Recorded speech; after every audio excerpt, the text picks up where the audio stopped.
you're still not sure if this is clickbait. You're here thinking, Alex is just going to say something stupid like, I quit drinking bush chooks. Now that would be ridiculous and perhaps more upsetting than the fact that I am indeed quitting YouTube. Here's why.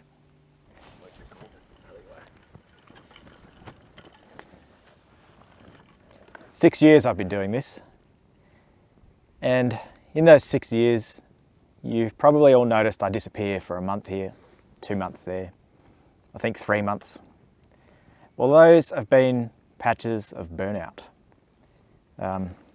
It all gets a bit too much for me.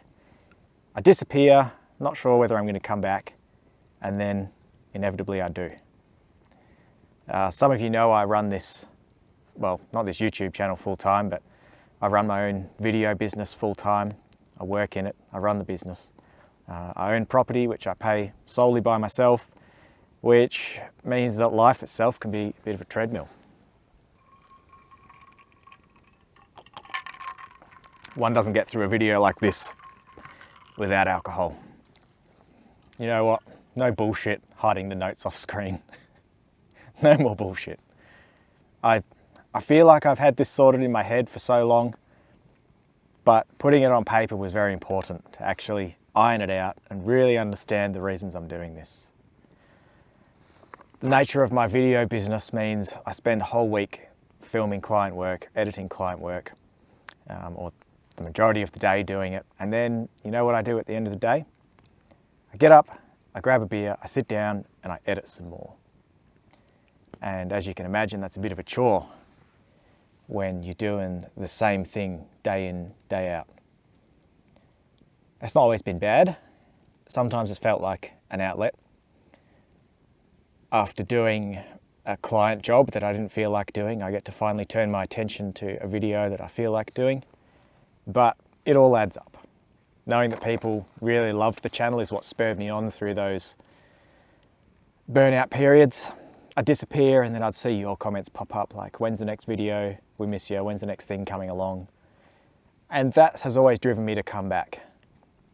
The other thing that's driven me is that 6 years I've been doing this and I've become very much tied to it. I've been through a lot in those 6 years and this has been one constant. And it's hard to let that go. It's not just a job, it's me. I identify very heavily with this YouTube channel. And so through all those times, it's been really hard to let go of. But here I am, and I'm ready. YouTube is a treadmill. You've got to keep feeding the beast. And as much as people say quality over quantity, there's only so far that can go. You've got to be pumping out good quality videos frequently. And spare a thought for other people that are doing outdoors YouTube channels. They're not just sitting at their dining room table talking about how their day went. They're not just sitting on the couch playing PS4 games, making a gaming channel. They're out there on their time off, something that most of the time started as a hobby and, well, sort of turning it into a job. It's not easy content to make, and keeping up with that treadmill, it's pretty easy to get burned out. And then there's the fact that when you're out here filming something like an adventure video or somebody's camp set up, you're just always thinking, your mind is always going. You go out with your friends, oh, I'm just going to quickly film this little thing.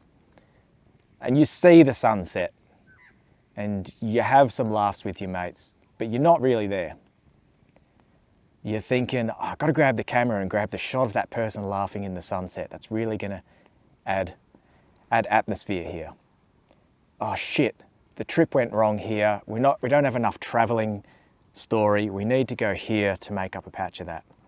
There's not enough campfire banter element. We need to try and bring some more life into this thing. It's bloody exhausting. It's enjoyable, but it's exhausting. I'm at the point in my life where I've got some big changes coming up. I need to move in a certain direction, and it's time to let go and double down on what I really need to do. Now, I don't intend for this video to be depressing. I don't intend for it to be all the dark side stuff. So let's pass this off to Harry and get him to recall some finer moments. I do feel like a little bit of an evil, like, villain stroking my giant cat, who's a dog. All right, no more doom and gloom. And yes, I want to start by saying, fuck you. You're about as useful as Anne Frank's drum kit. Why are you leaving YouTube? I hate you for it. I also want to say thank you. Thank you for years and years and years of mentoring me and actually teaching me how to do YouTube and teaching me how to edit and teaching me how to do an insane amount of stuff. Most of my favourite memories of Intense aren't on camera, unfortunately, but my best memories of Intense are just hanging out as mates, doing the fighter talks and doing just trips and whatever. But there are some on-camera memories that I absolutely loved. The Expedition Scoot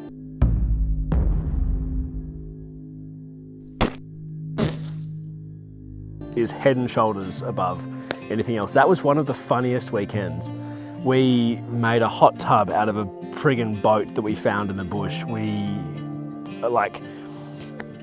Jake jumping a scooter naked, jumping a motorbike naked was hilarious.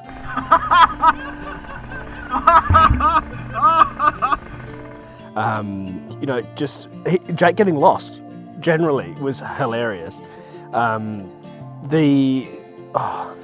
Fish Creek, when we did that ridiculous Sunday, was so funny. Diabolic diabetes, Bunnings Bucket Sunday. I definitely have diabetes.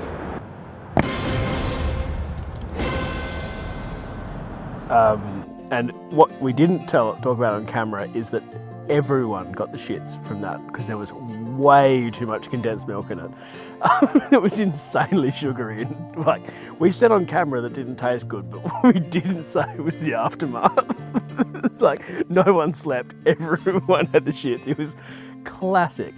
I remember you buying and modifying your Subaru and then doing that trip, just yelling at each other throughout the day. Bit more jandle. I had it in full jandle. Is that first? Yeah, first low. Oh, wow. Staying up till 2:30 in the morning the night before we filmed that with Friday Night Fever, just because we were so excited to hang out and the ridiculous trips we've done with Ronnie. Behind the scenes, Ronnie just loves doing stupid shit. Now it's a jalapeno Oreo. Jesus. What are you doing to this dog, mate? It's the PJs, man. That Lanceland to Cervantes trip where I just went off with my snatch strap and just started pulling people out for fun because it was stupidly soft, and I just got carried away and I basically left the video for a while. I'm stoked that now you can actually sit down, relax and enjoy being at camp and actually be present, because those are by far the best times we've had together. But more than anything, I'm incredibly grateful for inviting that random dude on Instagram on a trip. Must be 7 or 8 years ago now. And giving me the confidence to try it myself. Thanks, mate. Cheers.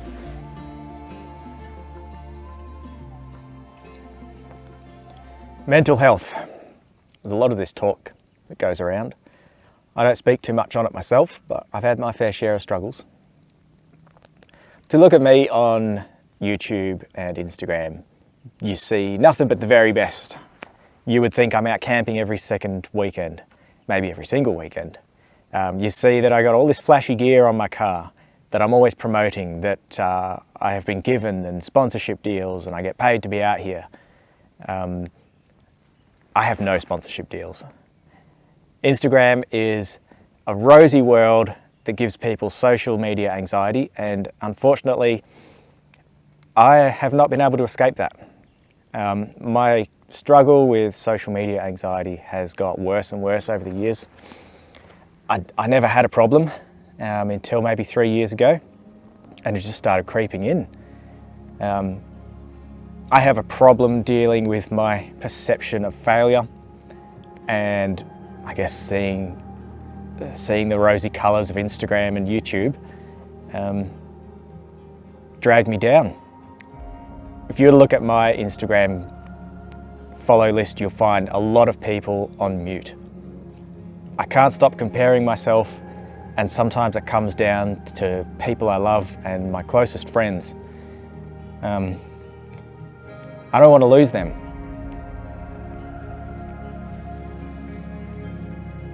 And the best way to get rid of the monster is to just cut it off. That's what I hope will work anyway. I guess behind the scenes, the industry has slowly eaten away at me a bit.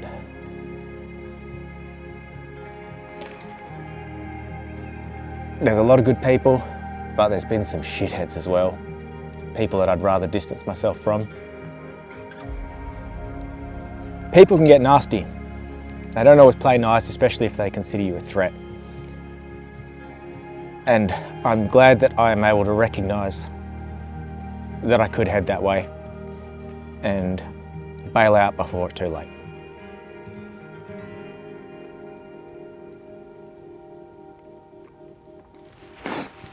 Okay, I need a break.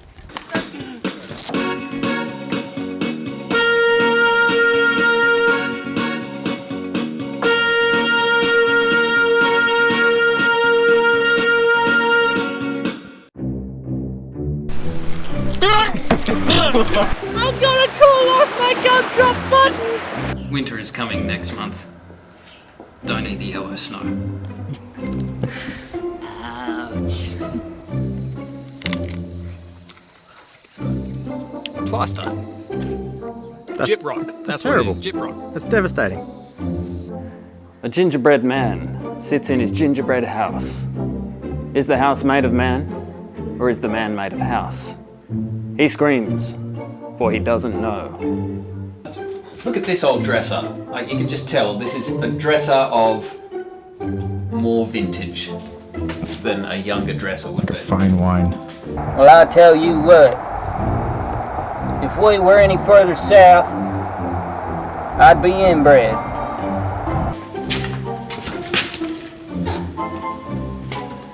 Remember, when you're doing your budget mods, you can't polish a turd, but you can roll it in glitter.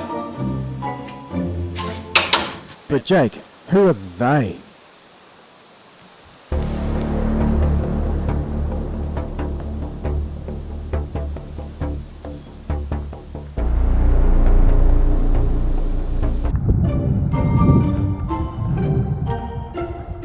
We've got a mysterious door to our right there that's locked with a massive bolt. So who knows what's in there? That could be a dungeon, alright, a consent dungeon. What we've got here is an old abandoned well. You can tell by the sign that says there's a risk of an abandoned well. And the moment you step past that sign, the risk is abandoned, but the risk of a well becomes 100%. MBP improved stove. So whatever it used to be, it's now improved. Now remember, kids, boogeyman's out there. Stay in your swags, zip 'em up. Cheers to the memories. You know, sometimes a memory makes you feel better than the actual time that memory is from. I remember the scooter trip. That weekend itself was a really bad time for me. I just got some news that I couldn't do anything about, but we went away on scooters in the middle of a big storm cold front that only happens a couple of times a year. So the scooter trip was good fun. Even though I didn't go on one of the scooters, you know, we worked on them leading up to it, and actually leading up to the trip, sometimes the things you're working on to take on a trip or an adventure, which is what the scooter trip was, you know, the build up to it, getting those scooters modified and ready was an adventure in itself. The christening of the Seaman Demon. I hereby christen thee the Seaman Demon.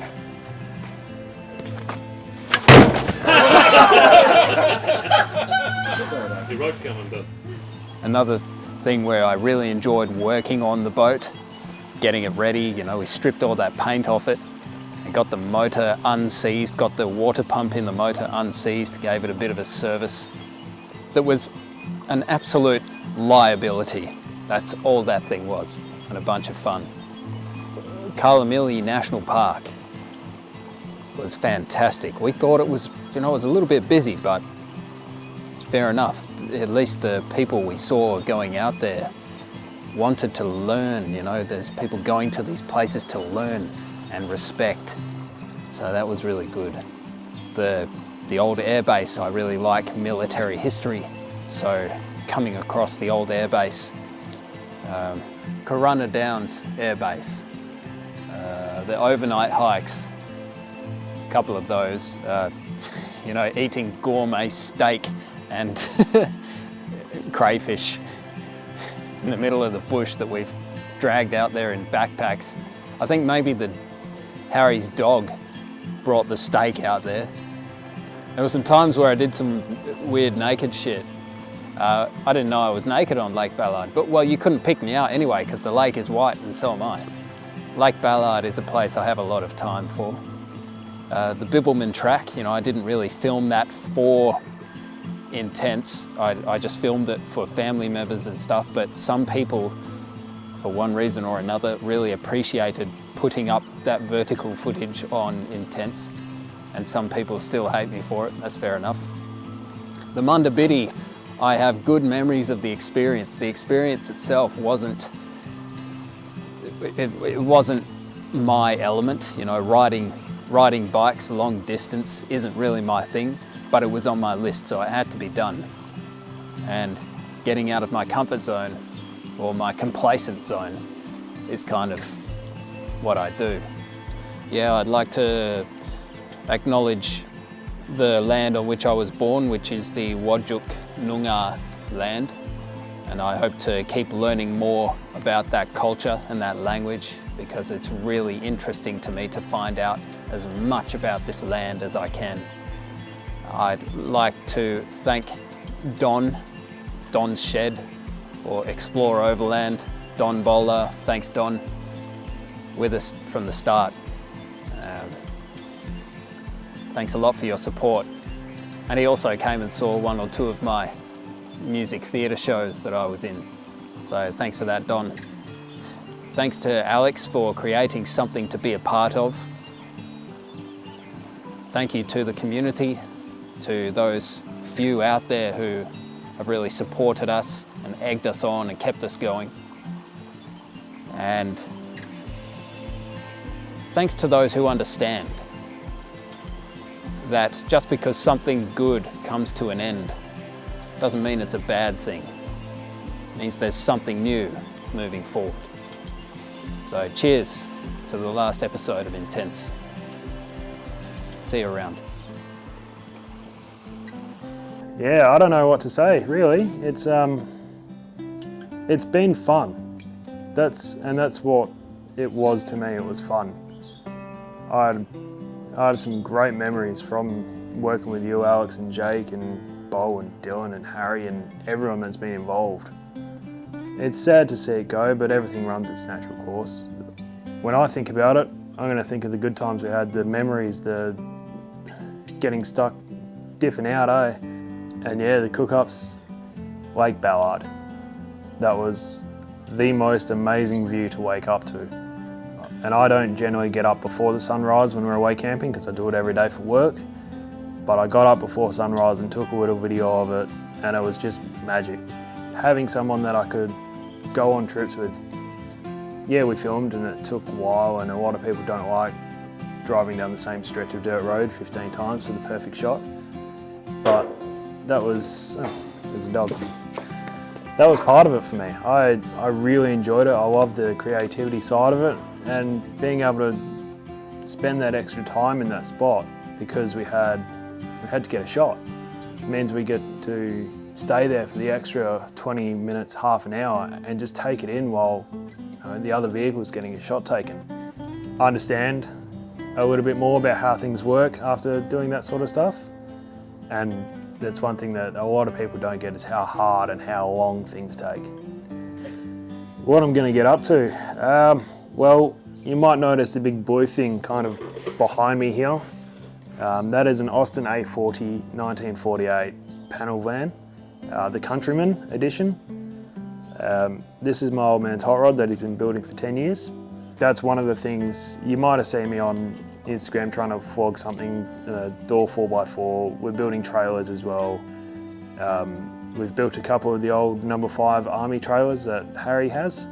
I think I'm going to focus mainly on those sort of things, the door 4x4, which features the hot rod as well. I do want to video some stuff with it, but once again, it goes back to the workload and filming equipment, really, because I don't want to be using my phone for everything.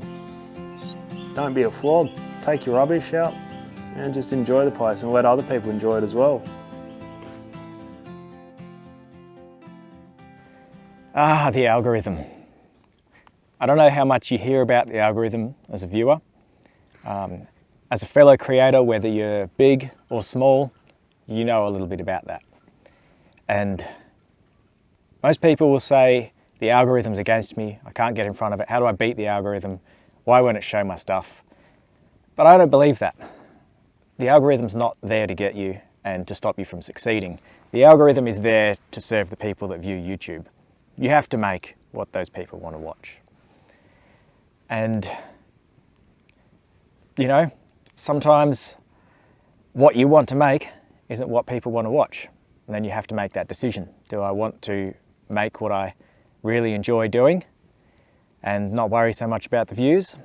Or do I align myself with what the algorithm is telling me is popular?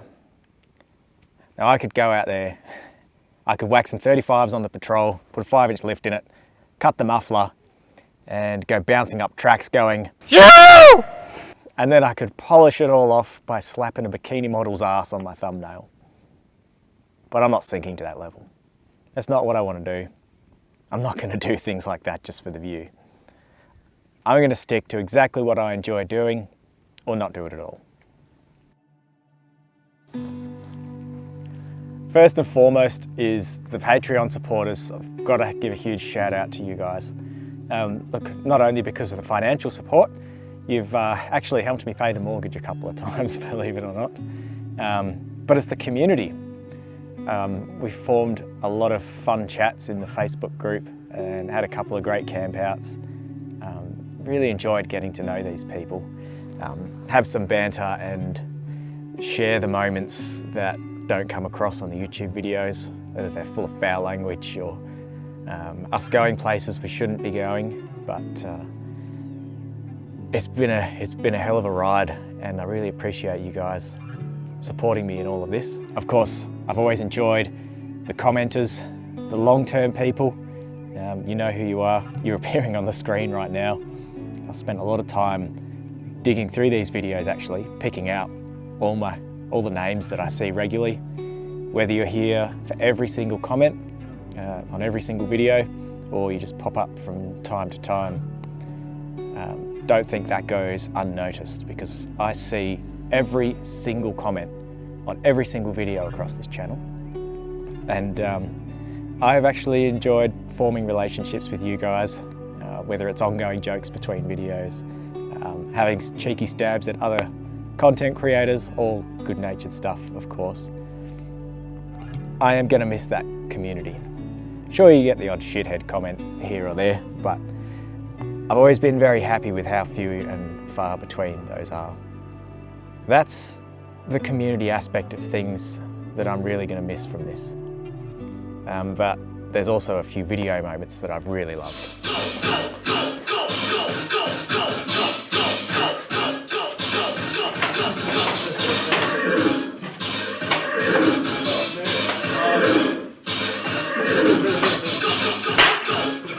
Intense Unplugged. Statistically, you guys hated it.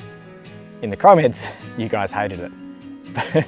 There was maybe one or two that actually enjoyed watching us talk shit about four-wheel drives and occasionally go completely off topic.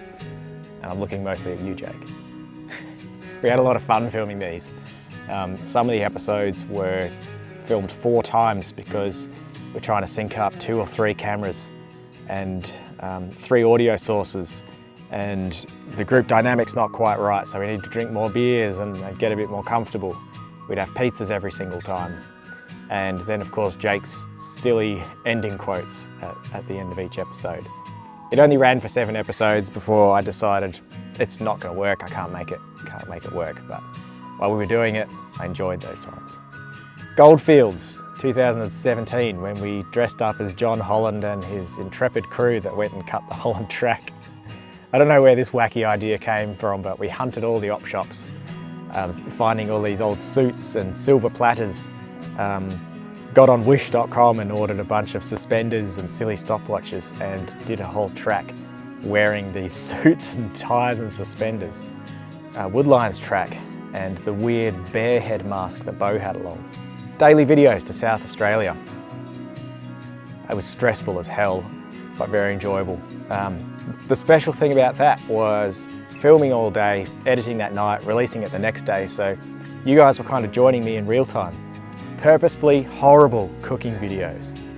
I don't have to say too much, just have a look at these and let them do the talking for me. Ooh, tacos. Tongue?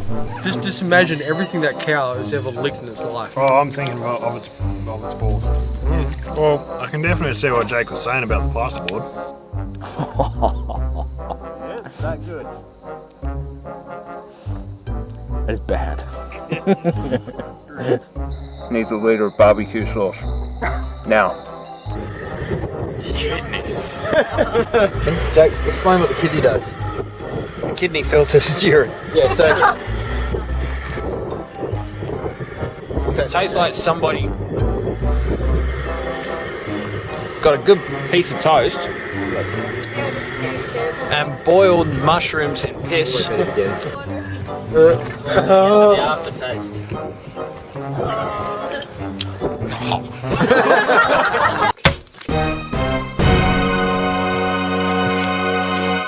Hey Jake, guess what we got for you? This thing. It's got that weird heart taste. I say it does. It tastes a bit metallic or something. Oh, that'd be all. That's probably the heart. Of all the terrible things we've tried to cook on trips, just for the sake of them being terrible, Be those that's kidneys. the best. Pilbara Wandering, the 4-part video series from 2018. Actually hardly anybody watched it. It was one of my least successful trip video series, but the one that I'm most proud of. Yeah, it was just full of remote, rugged landscapes, pretty good 4-wheel drive tracks and plenty of history, which, as regular viewers of this channel know, I'm all about my history. And of course the silly stuff, the hot tub camping, honky nut golf, sandhill kayaking. Those truly unique moments made our camps a lot of fun. So what lies ahead? I'm going to continue travelling, of course. I'll still go out with my mates. You might see me appear in some videos. I still do work for Ronnie Dahl, so you might see me on there occasionally. But I will do a lot of brand videos. It's how I make my money. And it's a good way to make my money while I travel around. I may continue to post to Instagram. What I'm hoping is that my social media anxiety will disappear or slowly fade away after I leave the industry, and I can just kind of do it for a bit of fun. Maybe I'll show you some behind the scenes stuff from my work, or just silly camp banter when I'm out with mates. There could be a podcast on the horizon. This is something I've talked about with Jake for a long, long time, a couple of years. It's just something I've not had the time to do. Jake is really good with sound. He's a voiceover artist, does a lot of paid work for me, and is actually not bad as a sound engineer. So we could team up and bring a podcast which will be travel related. Look, hopefully you'll find out through the right channels if we do end up doing that. I may even continue to make the odd adventure film. You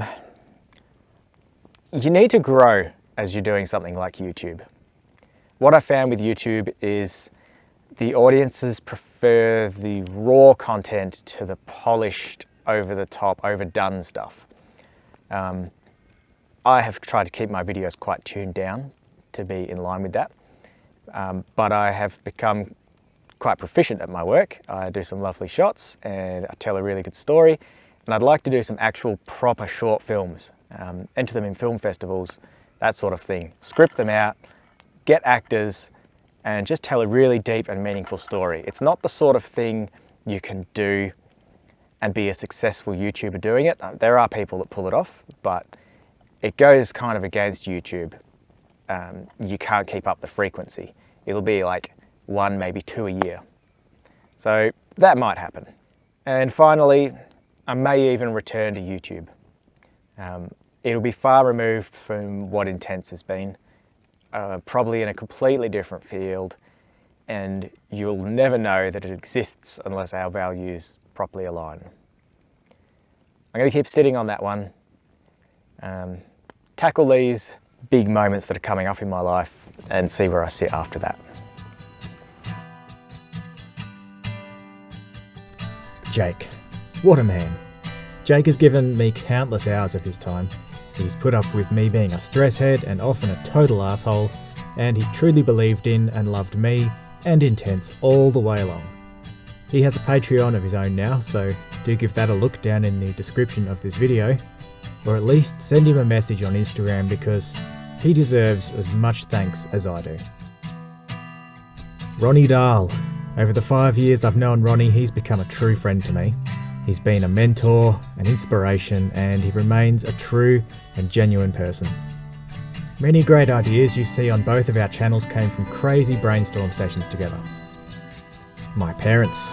You don't get to see their faces, they're a bit camera shy, but they've tagged along on a few trips and endured the filming. Dad's shed has constantly been filled with lighting and camera gear, and four-wheel drives being in pieces for weeks while we filmed Backyard Mechanic. Rhiannon, who has been behind the scenes for years, never objecting to this channel and always supporting and listening to my woes. A lesser woman would run for the hills. Sam, the youngest brother you don't get to see too much of. He enjoys the outdoors and four-wheel driving for what it is, and of that I'm envious. Maybe now you can show me a thing or two about how it's supposed to be done.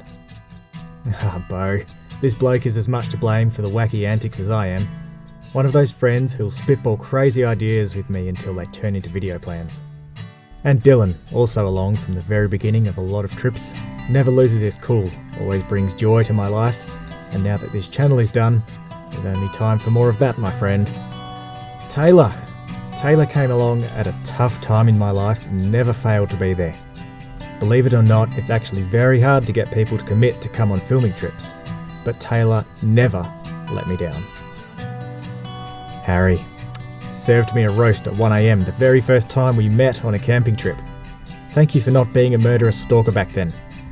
He also helped me not get ripped off in divorce, and often laughed at, and even joined in on the crazy antics that followed. Steve. I met him photographing his old Jeep for a magazine, and he instantly moulded in with the crew. Incredibly generous, patient, and full of the best stories you've ever heard. Mark. We threw him in the deep end, straight out onto the Holland track with very little four-wheel drive experience. An easygoing, intelligent fella who's always impressed me with his tolerance for filming schedules. And the content creators. Not the shit, entitled, look at me, I'm an influencer ones. The ones who do it for the love. Who make content true to their heart, who respect the land and the four-wheel drive scene. I'm not the first to walk away, and I won't be the last, so give them all the support you can and never take what they do for granted. See you, Fred. See you, YouTube. No, Fred, you can't come with me. Fred, you can't quit YouTube too. Fred, your dad needs you.